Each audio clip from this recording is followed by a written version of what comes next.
I want to welcome to Totally Driven Radio the man who's changing the world, Mr. DDP himself, Diamond Dallas Page. Mr. Page, welcome to Totally Driven Radio. What's up, boys? How are you doing? Unstoppable. How about you? You are unstoppable, and I need to talk to you about myself becoming unstoppable and the whole craze that's really, in my eyes, taken over the nation with the DDP yoga. Yeah, it's been pretty cool. It's been a really cool ride, especially all the hard work's paying off now, Yeah, I mean, both myself and my co-host Frank were both actually former wrestlers ourselves. I worked in old ECW as one of the old Dudley boys back in the day. Frank did area indies around here in the Philadelphia area. So we wanted to talk a little wrestling first before we get into the yoga. And it's wait, what'd you call it? DDP what'd you call yoga. It? There you go. Okay. And it's funny, as I was doing my research, a couple things that I learned, I didn't know about you that I learned, but some things that you have been working on late, it kind of pieced together in my mind, like something I forgot, which, you've been doing a lot of work with Scott Hall recently, and then I totally had forgot back in your early WCW days when you managed him as the Diamond Stud. I had totally forgot that. I actually created that gimmick. I had the idea when we were in Florida Championship Wrestling, and it wasn't for Scott. It was actually for Johnny Laurinaitis and his brother Marcus. And Marcus was wrestling as the Terminator back then, which was a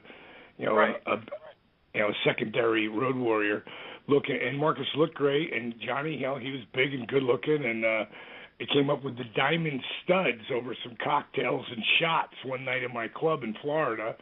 And then we went and took some videos. It never went anywhere, but we were talking about it. And there, a year and a half later, Scott had just gotten back from Germany. His wife was pregnant, as ironic as it is, with Cody at the time. And, yeah, and that's really funny how that all came about. We started thinking about it the other day. But he called me up and he said, Dally, he always called me Dally. And I seen you managing those midget Freebirds, and he said you wouldn't look like Andre the Giant if you were 6'6", 295 pounds of twisted steel and sex appeal. And we just started laughing. And he goes, "Listen, Dally, my wife's pregnant. I need a job. They're not taking my call in Atlanta. Can't get into New York, and he goes, would you put a word in it? Diamond Stud idea would be really great." So I started thinking about it. I said, well, give me some thought on it, and let me get back to you. I called him back later that day, and I said, would you dye your hair jet black? Because it was like blondish brown back then. Okay. And he said, I don't know. I go, bro, no one has jet black hair but Honky. Everyone else is blonde or brown. Think about that. You want to stand out? You want to be different? I see you with jet black hair. So, we hung up. Oh yeah, I called up Magnum TA, who was Dusty's head agent, and told him the idea about Scott coming in, and he goes, I like Scott. Let me see what I can do. He called me back and said, Dusty's going to pass. We've already had him up here twice doing an interview, bro. We've already had him up here twice, and he didn't get over. I said, I got a whole new look for him, man. I said, I'm doing an interview. My gosh, just came in and start talking. He said, he's already been in here, and we've already seen him. And I'm like, dude, he's got a new look. I swear to you, he'll drive up here from Orlando. We were all in Atlanta because that's where TBS was and Turner was, WCW was, based. And he said, okay, you get him to drive up here. I'll get him to try out. So, I called Scott back, and so we're set to go. He's going to drive up the next day. We had TV the next day, and then I was watching MTV. I was staying with a buddy of mine. I just moved up to Atlanta. Only been up here about 5 months. I was crashing with one of my buddies from high school, and I was watching MTV, and I seen George Michael. And back then, before anybody knew he was gay, not that there's anything wrong with that, you know, right. I just said, you know, but he looked as cool as you could look, and he had sure. he had like brush beard look, that 5 o'clock shadow, and right. I call Scott up. It's like 2 a.m. He's like, Dally, my wife's sleeping. You can't call me this late. I'm like, dude, I got a great idea. You got to shave that mustache and do that 5 o'clock shadow thing. What? I shaved the mustache. He's had it since he was 12, probably, you know. He had this big right. walrus mustache. And so he agreed to do it, hung up. Next morning he drove up. He had to get up really early, too, because he had to drive all the way to Atlanta. Because, you know, when he got there, he had his hair, like, dark brown. That ain't going to happen, dude. You got to go to the girl who does the highlights for my hair. So we went to the hairdresser.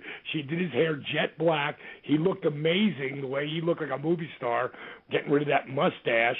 And I put him in these clothes that I had that were like hipster clothes. And right. I brought him there, and I wouldn't let him take the jacket off or the sunglasses, and he thought he was ribbing me. And knowing him now, or knowing him a little after that, I realized he thought this was a rip in the beginning, but I did it because I didn't want anybody – I wanted people to see what I saw, and I didn't see Scott Hall. And it freaked Scott out how many people didn't – nobody recognized him, nobody. The only one who did was Dusty because he knew I was bringing him, and when he saw his look – Dusty smiled big as a Cheshire cat and just started laughing and called us into the office. Because Dusty loved me. Dusty was my mentor. It's his birthday today, as a matter of fact. I just called him today. But Dusty was my mentor when I worked Florida Championship Wrestling because he brought me in, and he loved my energy. And even though I didn't know shit back then when I started with WCW, when I started with Florida Championship Wrestling, I learned a lot because of him and Gordon Soley. And that was one of my questions. I never knew you did commentary with Gordon Soley. That must have been incredible. It really was. But the meeting that I got the gig was before meeting is a great story because Mike Graham, who I'd gone up to work for one night in my car, my '62 pink Cadillac broke down on the way up there, and I ran a hot club in Fort Myers, and the guys recognized me. These two redneck boys go, hey, man, don't you own Norma Jeans? I go, yeah. I go, you guys like wrestling? Like, hell yeah. I said, I'm also Diamond Dallas Page. I'm managing these guys up at the Eddie Graham Memorial. You want to go to the wrestling? It's like 90 miles away. They're like, hell yeah, let's go get some beer first. So they went and got some beer, and they drove me up there. And I made it to the gig, and Mike Graham was really impressed with that, and he really liked me. That's the night I met Johnny Laurinaitis, Johnny Ace, and we became best friends from that day on.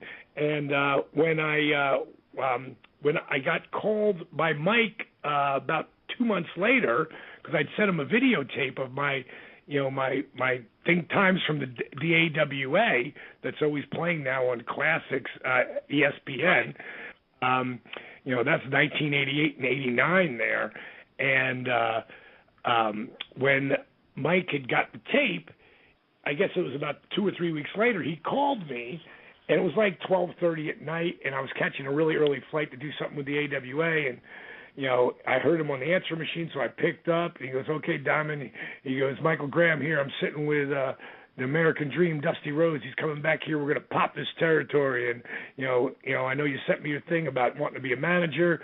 Well, what I want to do is put you on the phone with Dusty. I want you to blow him away like he's the biggest mark on the planet. I go, Mike, no, I got strep throat.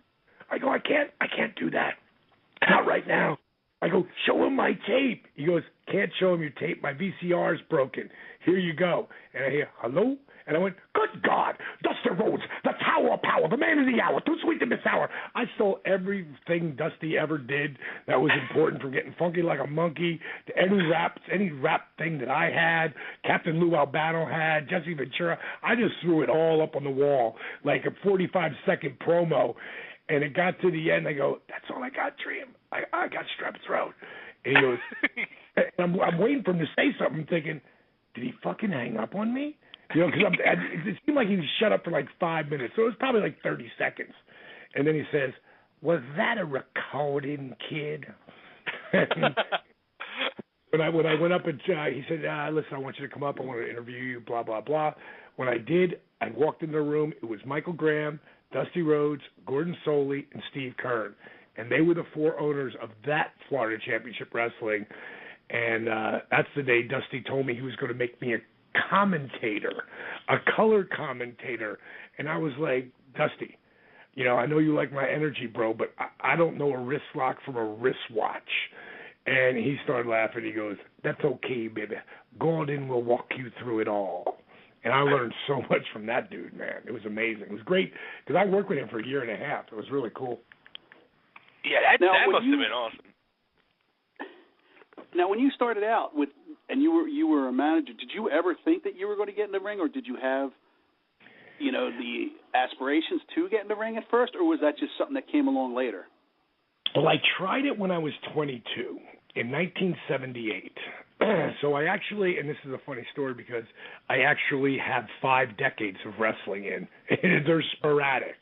But I tried it in 78. I had about 3 matches. I learned nothing. I was the shits. Hurt my knee because I hit by a car when I was a kid, and that car slammed me in my right knee.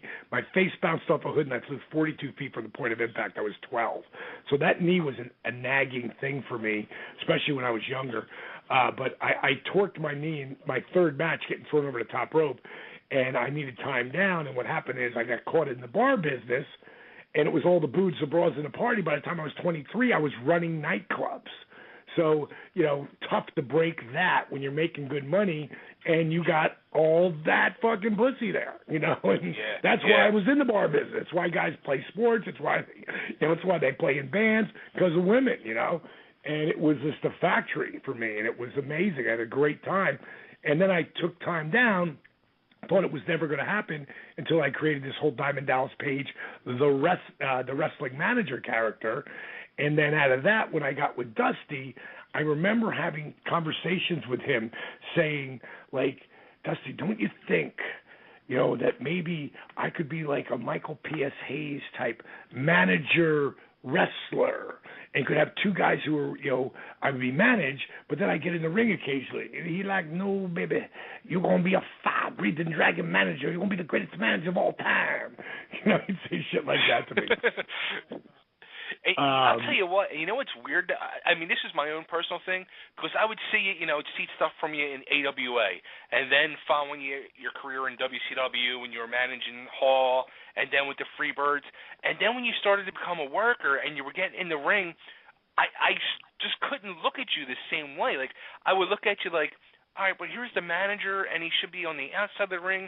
Even though you had the height, you're 6'5", you were still real thin at the time. And I was like, it just didn't look right. And in my own, like, looking at you as a wrestler, I was like, you weren't getting over with me. And then all of a sudden, like, something happened in your career where you got over, not only with me, but the whole country. I mean, you were like the hottest thing going in WCW one time. It really was crazy. And here's where I want to finish that one story. So I wrestled in 78. Then with Dusty in Florida Championship Wrestling, I had Big Steel Man, which was Fred Ottmer, you know, the big on Typhoon. So just a great guy, too. 6'8", 350 pounds. I mean, just crazy strong. He lost a match to Dick Slater, who was a babyface in Florida. So he got 5 minutes with DDP. And that match is actually on YouTube. I saw it. I was afraid to watch it. It wasn't that bad. I mean, it wasn't good, but it wasn't that bad. So one of the things I did in Florida Championship Wrestling to become a better color commentator, I would go down during our TVs to film, but that was on a Tuesday. I'd come back on a Thursday, and I'd go to the ring and work out with Steve Kern and some of the guys down there, just learning the moves and how they felt when you hit the mat, so I could sell as if I knew, and I did. And so I had a little bit of training there. And then when I came to WCW as the manager, once I got Scott getting, you know, he had the look, he had it all. We were a main event team, me and him, but we never got that opportunity. And they basically were like, you know, we got to take you away from Scott because with the hair, the rap, the diamonds, the broads, no one's paying attention to him, and he's got to draw his own money. And they were right. You know, because he went to New York, became Razor Ramon, and became an icon, you know. Sure. So they were right about that. But I had 7 months left of my deal. I was a fourth-string color commentator with Eric Bischoff at that time. And I figured the next guy to retire, I'm done. So I said, screw it. I'm going down that power plant. I had 7 months left of my deal. I'm going to learn how to wrestle. And Michael P.S. Hayes fell down laughing. You know what I mean? Like, everybody laughed at me. It's never going to happen, never going to happen. And I just kept working my ass off down there, and I started to get a little bit of a break. I was wrestling about a year, tiny little break, bottom guy break, and then I tore my rotator cuff and they let me go. And that's where Jake Roberts really came into my life. I had known him for a long time, and he really came into my life, and he mentored me, and he really helped me amazingly with my psychology and figuring out how to get over. I still had a long way to go and a lot to learn, but I could go to his house after I went back to WCW, and I'd have matches occasionally on TV. I'd bring them to him, and he would critique them. And, it was very insightful. And, long story short, they weren't using me, back in especially 93 and 94. And so what I figured out, and this applies to everything you do, I don't care what it is in life. So if you're listening to this interview, you want to learn something, this is part of it. This isn't just entertaining. This is like, I learned something today. The more you teach someone what you do, I went back to the power plant and I started training all these young guys, and nobody could blow me up. But I was teaching them all day long. And I figured out one day, as I was teaching someone something, I was like, wow, and if I do it like this, so I started teaching this method that I'd never done before. And that would continue to happen to me. And I realized the more you teach someone, the more you learn. The more you learn, the better you get. So that was where, I really had a, I guess it's epiphany or whatever. It's like, wow, okay, that really works. And what happened was, anytime I got to go to TV and do what I wanted to do, well, then I got to bring something new. And little by little, it started to get me noticed. And then in 1995, I was awarded by Pro Wrestling Illustrated the, what is it called? It was, God, I can't remember what the name of it was. It was a guy who was coming up, and it was like who's ever the most improved wrestler of the year. Something like that. It wasn't that exact call. It was like that. And that was me. And if you look back at the guys who actually had that, you'll see Kevin Nash. You'll see Scott Hall. You'll see a lot of big names. It was really funny that Scott had won it like 2 years before me. Kevin had got it the year next, and then someone was in the middle, and then I was there. So, the 3 out of 4 years, it was the three of us.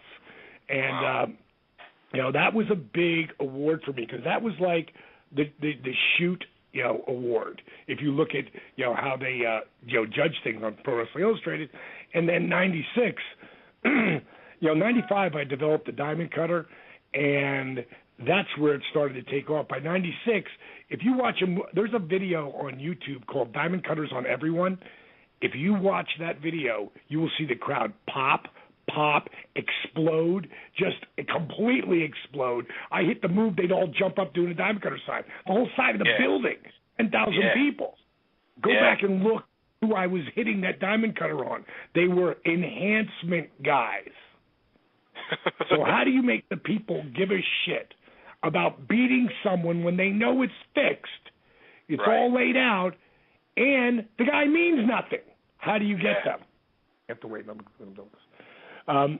Bottom line is, what it comes down to is that I went out there and treated that guy and I had a match with him and treated him like he was Ric Flair or Sting or Rude. I went out there and made that guy look good, and then at the last minute when it looked like, 'cause I was still a heel, when it looked like I was just about to get my ass kicked, I turned in a diamond cutter, bang. And people love to be surprised. Yeah. Whether it's birthday, you could say I don't really like it, but you do. Because, shows shit. You don't. You get to the end of the movie. Do you want to know what the ending is? No. Hell no. You want to be like, oh my God, I never saw that coming. Right. That's why the diamond cutter got over so strong. It's why the DDT worked so well for Jake. It was instant.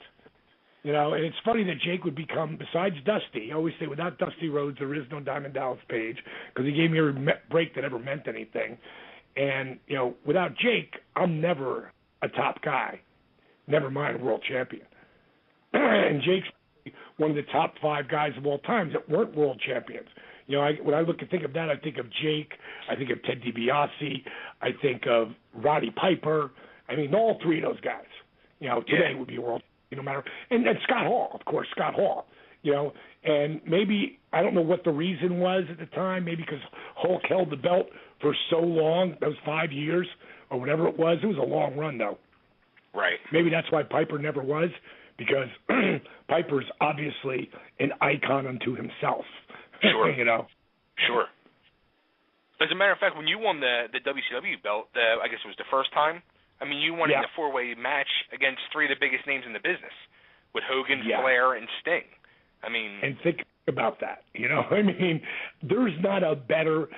You could, at that part of my career, because 2 years earlier at the same pay-per-view at Spring Stampede, Randy Savage put me over in the middle with my finish. That made me. But it was Scott and Kev who were killing absolutely everyone from the minute they came to WCW until the minute that I dropped them in New Orleans about 2 months before. Maybe it was 3 months before, 2 months before. It wasn't long before that, because Randy saw that I was hot as hell at that time. And he was like, I want to work with him.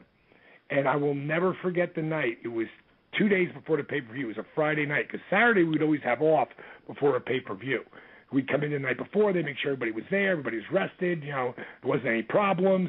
So that's the reason why they bring in maybe the night before. And Savage and I wrestled the Friday night before in Florence, South Carolina. And Arn Anderson was the head agent at that time, so he was covering our match and a bunch of others. And at the end of the night, he rolled in there before our match, and me and Randy are both putting our boots on. And he said, so Randy, what do you want to do tonight? And we had done one schmoz finish after another. So I was just expecting another one of those. Mm-hmm. And he said, Will, I think I want to take the diamond cutter. And he went back to putting his boots on, and Arn almost fell over. Because, me too. But Arn had told me at one point in my career I was never going to be a top guy. And it was a heated session because, and he told me the reasons why, because Flair, Savage, Sting, Hulk, or Luger will never put you over because you're not perceived as a top guy. Well, here I am in Florence, South Carolina, probably about a year after that, and Randy's telling me he wants to take the diamond cutter, and he looked at me and just went, well, Diamond, I hope you understand the importance of that. And I just looked at him like, yeah, Arn, I do. And later, you know, me and Arn would apologize to that much later after this, and you know, everything was cool. But that moment where he said that to me, you know, just made me. All the hard work pays off. Anyone who's listening, another lesson here: work ethic equals results. Don't let anyone tell you what you can or can't do. So I'm sitting there putting on my boots. Me and Randy go out there. This is like one of those buildings, like it was like a hockey place. So it wasn't like the 22,000 arena, you know, people arena. So it's like 11,000 people, but they're hanging from the rafters. It's like they're chomping at the bit because no one's really seen this match. But we've been dragging it out for like 6 weeks, cutting one great promo after another. And, you know, we went out there and we tore it down, and, you know, Randy got some serious heat on me. He'd have me fight back out of it and, boom, shut me down every time. And finally I blew a little comeback. The people are coming. Boom, Randy stopped me. He goes to slam me, and I turn in a diamond cutter. The frickin' place exploded.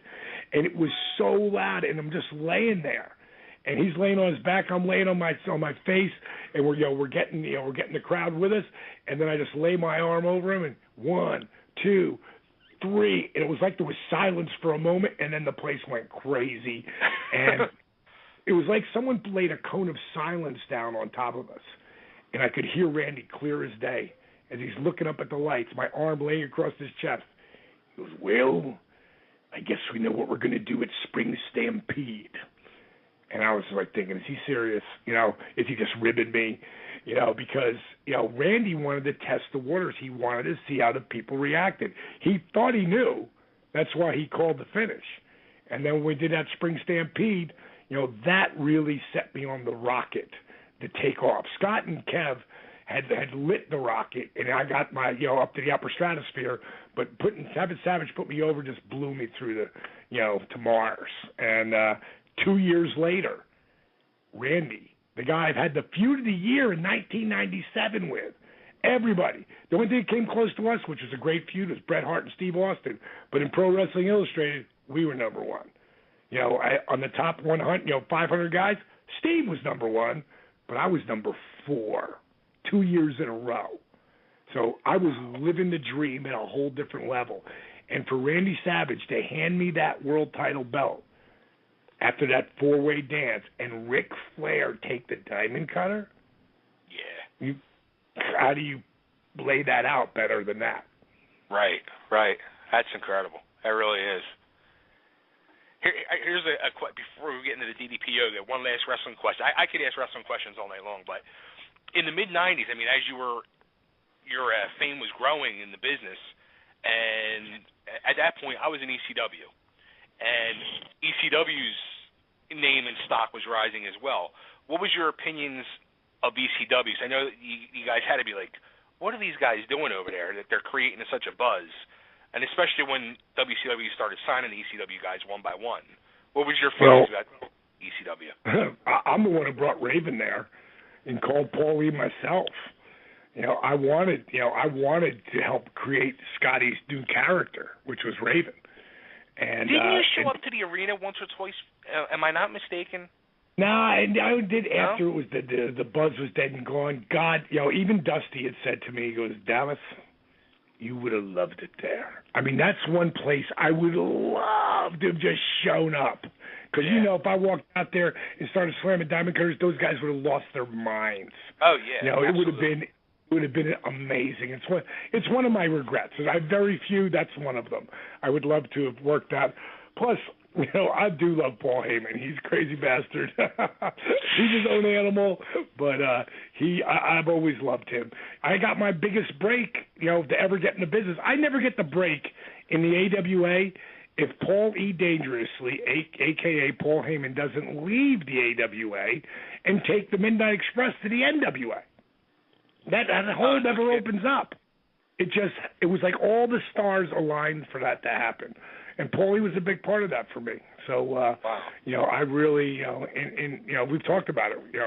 I've always appreciated him leaving because it opened it up. But I loved ECW. I thought it was great, and I loved it when Steve went there. And I begged Eric, don't let him go. It's a mistake. No, he's never going to be a top guy up there. He's never going to hurt us. I'm like, no, don't let him go. Yeah. The booking committee decided it was time for him to go, and that as we all know, they fucked up. Yeah. That changed the business for sure. Yeah, big time. All right, so now with DDP Yoga, as I was again researching you, so you actually started doing yoga years ago. It's not something that you really just came upon, recently. I'm a guy who wouldn't be caught dead doing yoga the first 42 years of my life. And, starting at 35, having my career take off at 40, I was always looking for ways to hold back the hands of time, and that was pivotal. I'm the first guy to ice his body in professional wrestling. Everybody used to bust my balls about it. Now they all wish they did what I did because none of them can move around like me, none of them. And I've been working with a lot of them, trying to help them get that step back, but none of them. And I'm older than all of them. And the ones that are older than me, forget about it. Just because what happened was when I blew my back out in 98, at the end of 98, I was 42. And when I blew my back out, 3 different back specialists said my career was over. So at that time, I would try anything. So around that time, I was still married to Kimberly, and she's like, "You got to try this yoga; it could heal your body." I'm like, "Fuck that!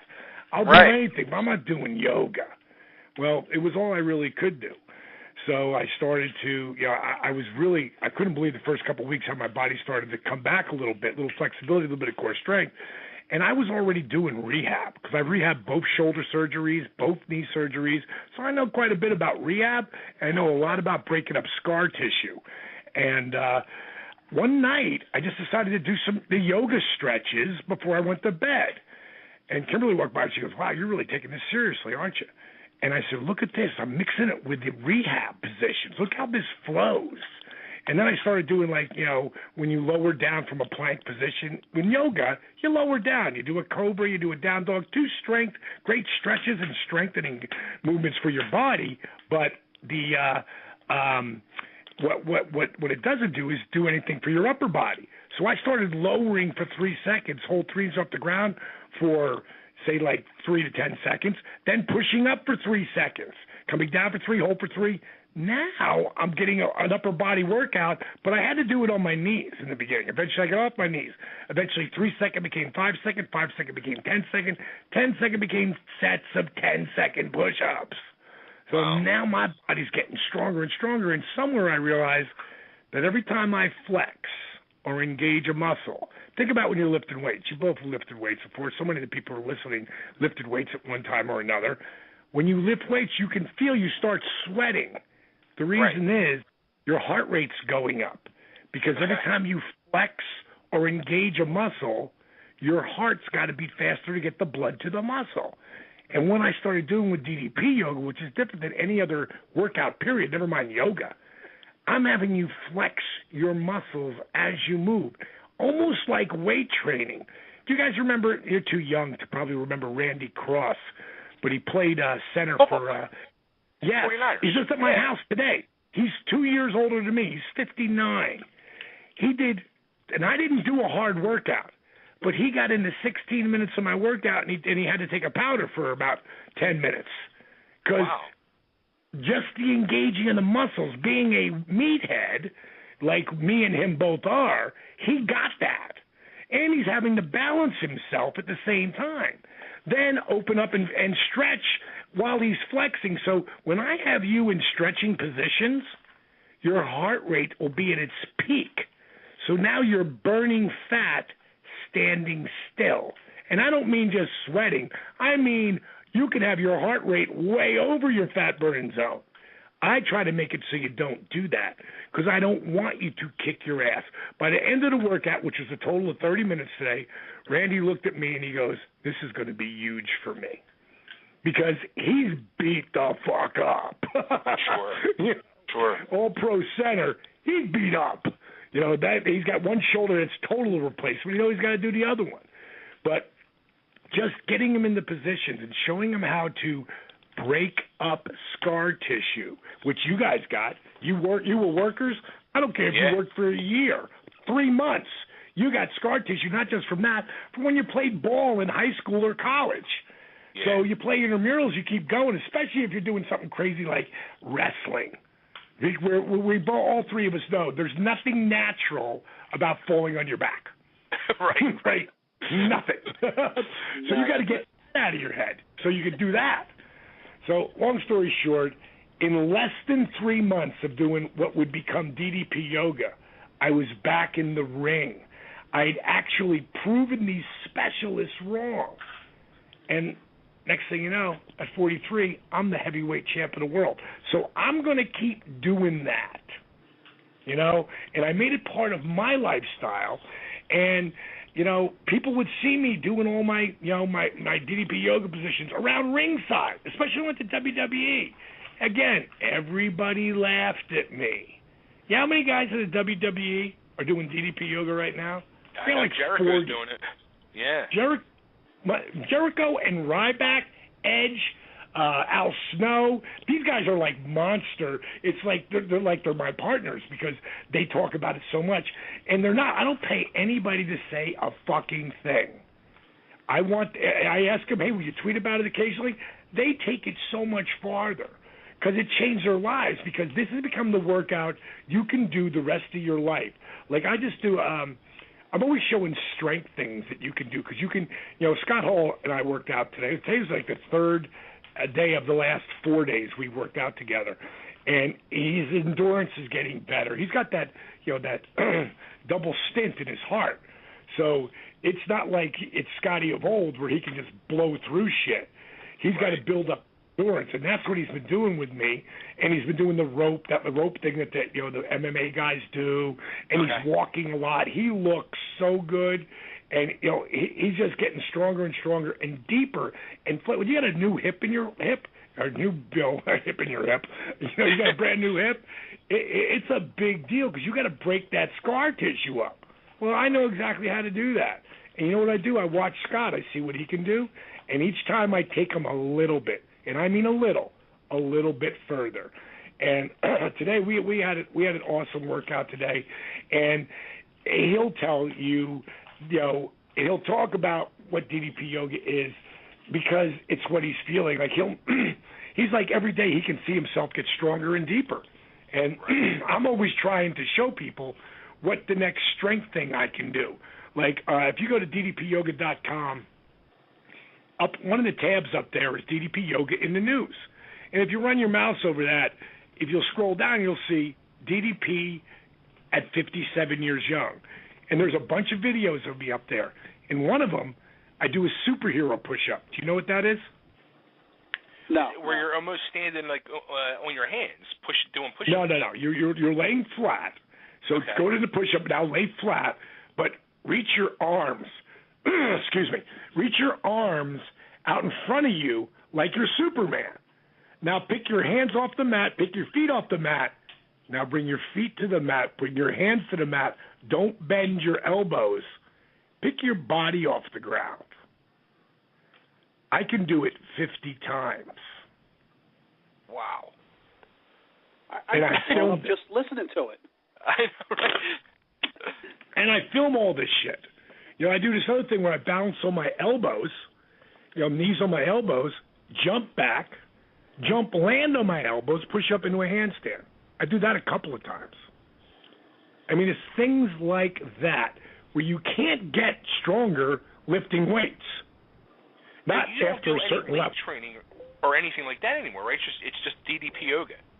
That's it. Because I don't need anything else. I love staying around 225. I'm not big and bulky like I was, but my knees aren't carrying around that extra weight either. I want to be svelte, which I am, and I'm ripped. I got abs. I'm 57 years young, and I'm going to keep holding back the hands of time. Now, do you do a workout every day? I normally work out 4 to 5, sometimes 6 times a week, but normally it's about 5 days a week. Take 2 days off. I want to always rebuild. And I'll work around. Some days when I'm doing DDP yoga, I'll focus on the chest. And when I focus on the chest, try one 10-second push-up where you lower for 10, you hold 3 inches off the ground for 10, and then you come up 10, 9, 8. You come up for a 10 count. When I'm really, focusing on my chest, I've done a couple of those going into the end, and then I'll do 6, anywhere from 5 to 7 of those at the end of my workout. Wow. So, it's just that's the day for building chest. And someone's doing 3-second push-ups in the beginning, that's going to kick your ass. Yeah. But you're going to get stronger. And that's the whole thing with DDP yoga. You're going to get, I always tell people, DDP yoga is kick-ass cardio. And you wear a heart monitor to prove it. So you can look down. Randy Cross was looking at his wrist going, wow. And the guy, Jason, who was with him, one of his DJ that they DJ with on a CBS morning show here in Atlanta every 5 days a week, he was like, God damn, my heart rate's like 145. I'm not moving. He was as high as 157 during the workout. He's not moving. And a workout is how long, a half hour? It could be 20 minutes. It could be 70. It could be whatever you want it to be. Because my DVDs, you can combine them. Combine one after another. I tell people this. When people say, well, how much do I have to do? It's like, what do you want? The guy, you saw the disabled veteran that I helped, right? Yeah, oh, yeah. Let me tell you, that video, I guess the first time I saw that was 2 years ago. After watching that and not knowing nothing about this whole DDP yoga, that video brought me to tears. It's emotional, but yeah. it's an amazing story of a disabled veteran. When I started my journey with him, he was 47, 5'6", 297 pounds. He had not walked without the aid of knee braces that strapped into a back brace, take him 20 minutes to put it on with his wife's help every morning, and then grab those wraparound canes. He walked like that for over 15 years. Wow. 10 months of doing what became DDP yoga. He not only would lose 140 pounds, but more importantly, he would lose the knee braces, the back brace, and the wraparound canes to not only walk, but run. It was actually featured in last year's Google Top 100 videos. And it was a video of Arthur running at that point. And anyone who saw it, we got almost 10 million views on just that video. So that thing has been seen. I got people walk up to me all the time, oh my God, you're the guy in that guy's video. Yeah. Yeah, that's me. But we didn't even put DDP yoga in that video. You had to go and research that and find it out and put DDP or Diamond Dallas Page, where I'm only on for 10 seconds because it's his journey. But when he came to me and asked me for help, I was thinking, how am I going to help that guy? I knew I had to work out that maybe I never thought of him using a chair, but now with a new app that we're putting together that's going to have everything on it, from DDP yoga for workouts, putting that up there. We're going to have live workouts up there. We're going to have DDP yoga for seniors, and that's where I bring out the chair. Like the first workout, I bring a chair out, show you how Arthur actually used the chair. So it's going to have everything on it, man. It's going to be an amazing app. Now, the other thing that you've been doing is, which do these two tie together, where you've been helping Jake the Snake and Scott Hall with, I mean, as everybody knows, it's very public. These two guys have had many struggles over the last couple decades with both drugs and alcohol. And you've changed these guys. Now, is it with the DDP yoga? Is it with your guidance? I mean, is it both? I mean, what have you done different that has changed these guys and put them on a straight path? Well, the only thing I can think of is, because I really don't know the answer to that question, I just know that I gave them both a very healthy and structured life, that was given to them, I guess I'm going to say, with a positive attitude and a positive place to be. Fellas, hold on one sec, because I got to answer it, because it's another radio station. I'm supposed to be on the air. Hold on. Hey, guys, am I supposed to be on the radio with you right now? Yeah. All right, I'll call you back at this number, okay? Sounds good. Thanks, man. Okay, guys. All right, guys, as you can tell, I've got to go. But anybody who wants to see, that video of the disabled veteran that I helped, or you want to, see more about Scott and Jake and, just what the journey they've been on, you can go to ddpyoga.com. If you want to invest in the program, it's all right there. Sorry, I got to cut you guys short because I had a lot of fun talking. And for you two, you need the program. Well, I'll tell you what, this is no BS. I was at my doctor's this afternoon, and I'm 319 pounds, and I'm 5'10", and yeah. And this is, I was telling my wife this when I got home. I've had some little heart things, and it's been starting to scare me, so that's why I went to the doctor's. And I was looking over his shoulder as he was looking in the computer, and it said in the file, the problems from all my heart test, patient is morbidly obese. And it was just like, really? It was just really? an eye-opener. Yeah. So here's the deal. You get the program, you call me back, we'll set you up, and then we'll come back a month from there and see what you really did. All right. I'm going to hold you to that, yeah. Dude, you don't have to hold me to it. I'm just telling you. I got to say it. You got my number. You got to get a hold of me. All right, brother. Hey, can you cut a quick ID for me real quick? Just say this is Diamond Dallas Page, and you're listening to Totally Driven Radio? Total what? Totally Driven Radio. Okay.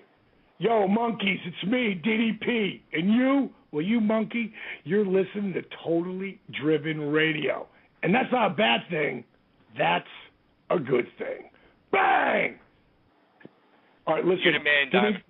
This, email me at dallas@dallaspage.com and Okay. Brenda, Brenda, at dallaspage.com, because what we'll do is once you get the program and stuff, let me know. That's how you're going to get a hold of me, and I'll give you my number. This is my house number. I never answer this. So I just realized you don't have my phone. So we'll get you set up. So now it's on you, bro. All right? Sounds like a plan. Thanks, man. See you guys. Take care. Well, there you go, Frank. I have a new challenge. You going to do it with me?